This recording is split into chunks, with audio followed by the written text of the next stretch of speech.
British trawlers working the Atlantic's richest fishing grounds off Iceland. Inhospitable waters these, just a wave away from the Arctic Circle.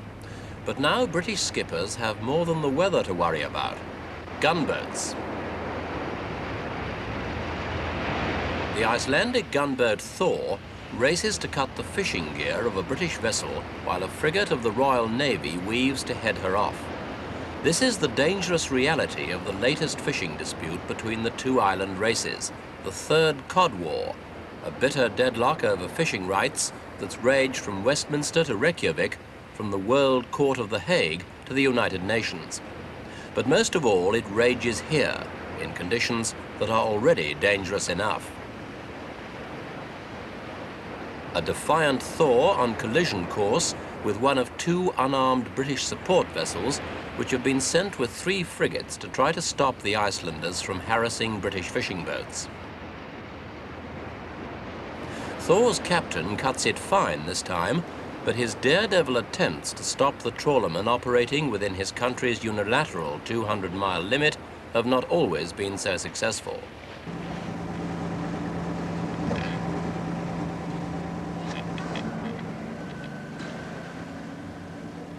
Back in Iceland, the Thor licks its wounds, the first casualty of the latest Cod War. The damage to its helicopter deck was caused during a skirmish with British support vessels, sheltering inside Iceland's territorial waters.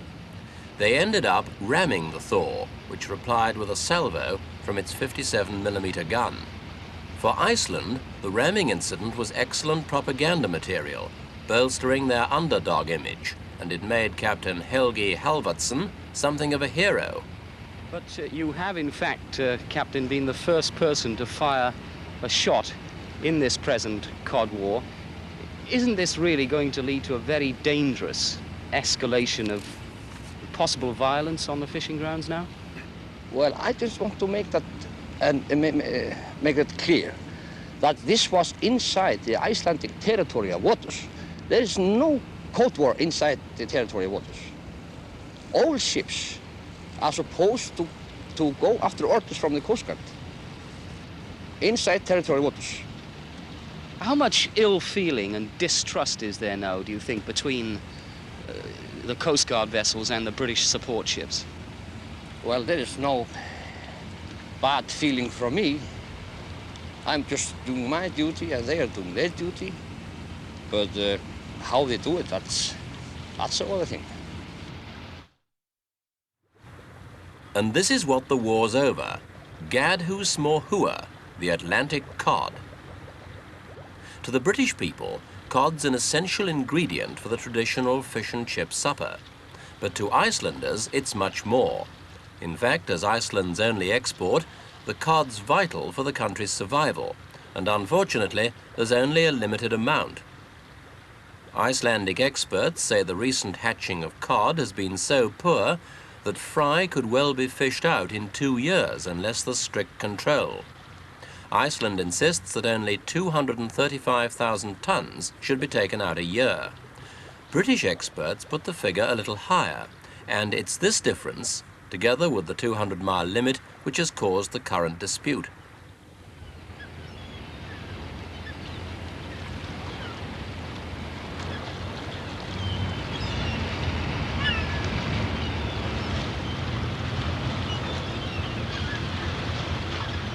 Iceland, of course, wants to keep much of the cod for itself, but it has agreed to let West Germany take 60,000 tons a year. That's 20,000 tons less than it took last year. Britain, on the other hand, is used to taking 130,000 tons a year and balked at Iceland's order to cut that by half. Britain argues that the reduction would ruin many fishing towns on the country's east coast and actually harm more British people than the whole population of Iceland. But they have always had the right to fish here before. What's right? For long times ago, we have here a 50-mile limit before 1900. And after 1903, the British make an agreement with Denmark. to have a 3 miles here around East Iceland. But now are we independent since 1944. So no heavy take it, that should be 200 miles here around Iceland. We will mean that is an international law. There is many countries in the world now, they have a 200 miles. We have got it in many years. But do you think it's really necessary for Iceland to claim this vast area of ocean, 200 miles for itself? Why do you need it? Because 19% of our export is fish. And if we lost the fish here around the Iceland, we cannot live in the country. So must we go away again. Well, do you think that Britain should be allowed to have, do you personally think that Britain should be allowed to have any fish here at all? The British fishermen, they caught more fish in their home water and they do here around Iceland. And if they have 200 miles around England, they can catch all the fish they need there. But it's not necessary to come here to Iceland to take from us the fish.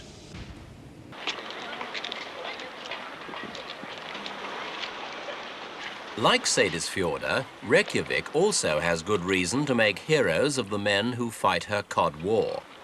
For Iceland has to import almost everything she needs, and fish is all she has to offer in return.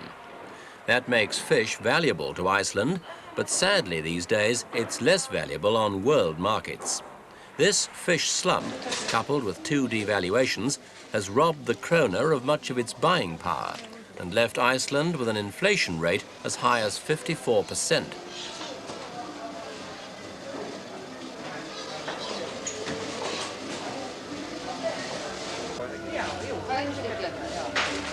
Iceland's said to have the 3rd highest standard of living in the world. The average wage check is over £80 a week, but most men have 2 or even 3 jobs, and many wives have at least 1. But prices are high too. A jar of jam costs £1. A family house, £100,000.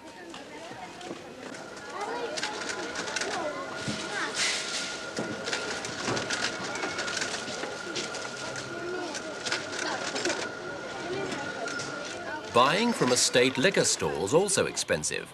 Iceland's one of few places where people pay for a round of drinks by cheque, with a bottle of scotch costing £11. Cars are twice as expensive as in England. The economic crisis has hit sales by 75%. And that makes the cod war not only an economic issue, but a political one, with pressures being brought to bear by both sides.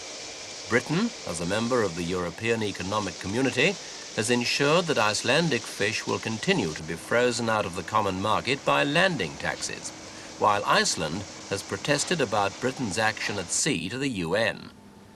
What both nations do have in common is membership of NATO, and this might prove a significant factor in bringing an end to the dispute.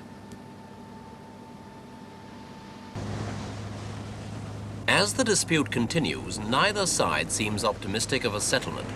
The irony is that in not very many months' time, this whole argument is likely to disappear under new international legislation. In March, an international conference on the law of the sea is due to be held in New York, and it's likely that the 200-mile limit will be approved for all maritime nations, Britain as well as Iceland.